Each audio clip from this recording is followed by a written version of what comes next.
धृतराष्ट्र पुत्र कौरव और पांडु पुत्र पांडवों में महाभारत का युद्ध हुआ। महाभारत के युद्ध में 100 कौरवों का वध हुआ। पांडु पुत्र भीम ने सभी कौरवों का वध कर दिया था।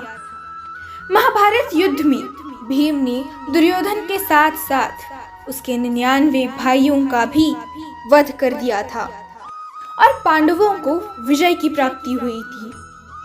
युद्ध समाप्त होने के बाद सभी पांडव युधिष्ठिर, भीम, अर्जुन, नकुल तथा सहदेव दुर्योधन के पिता धृतराष्ट्र से मिलने पहुंचे। उनके साथ श्री कृष्ण भी थे। धृतराष्ट्र के पुत्रों का वध भीम ने किया था। धृतराष्ट्र बहुत ही दुखी और क्रोधित था। उसे ऐसा लग रहा था कि भीम को वो मार डाले, क्योंकि भीम ने उसके 100 पुत्रों का वध किया था।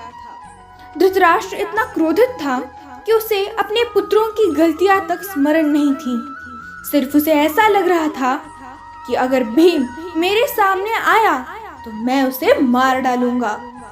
धृतराष्ट्र के सामने पहुंचकर सभी पांडवों ने अपने अपने नाम लिए और प्रणिपात किया। श्री कृष्ण धृतराष्ट्र के मन की बात समझ गए थे कि वो भीम को मार डालना चाहता है। श्री कृष्ण से पहले कुंती के सामने धृतराष्ट्र ने कहा था कि वो भीम को मार डालेगा। इस पर गांधारी ने कुंती से कहा, जाओ कुंती, अपने पुत्र को बचा लो, उसे बता दो।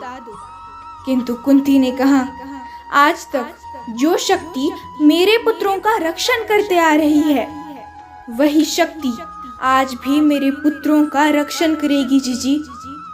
यदि उनकी मृत्यु आज लिखी है तो उसे कोई नहीं टाल सकता, परंतु अगर उनकी मृत्यु आज नहीं है तो उन्हें कोई नहीं मार सकता। धृतराष्ट्र ने भीम को गले लगाने की इच्छा जताई तो श्री कृष्ण ने तुरंत ही भीम के स्थान पर भीम की ही लोहे की एक विशाल मूर्ति आगे बढ़ा दी। धृतराष्ट्र बहुत शक्तिशाली थे। उन्होंने क्रोध में आकर लोहे से बनी भीम की मूर्ति को दोनों हाथों से दबोच लिया और मूर्ति के टुकड़े टुकड़े कर दिए। इसके बाद वो जमीन पर गिर गए और जोर जोर से रोने लगे।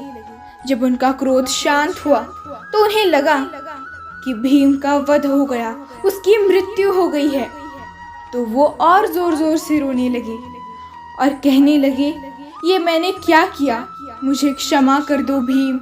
मैं क्रोध में इतना अंधा हो गया था कि मैंने तुम्हें मार दिया, मुझे क्षमा कर दो पुत्र।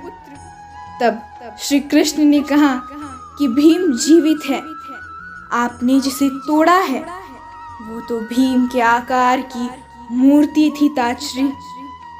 इस तरह श्री कृष्ण ने भीम के प्राण बचा लिए। इस प्रसंग से हमें ये सीख मिलती है कि क्रोध में हमें कभी भी कोई काम नहीं करना चाहिए, वरना बाद में पछताना भी पड़ सकता है।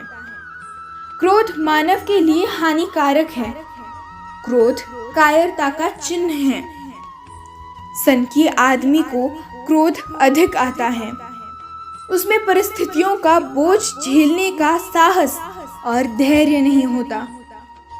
क्रोध संताप युक्त विकलता की दशा है। क्रोध में व्यक्ति की सोचने समझने की क्षमता लुप्त हो जाती है और वो समाज की नजरों से गिर जाता है। इसीलिए हमें अपने क्रोध पर नियंत्रण रखना चाहिए।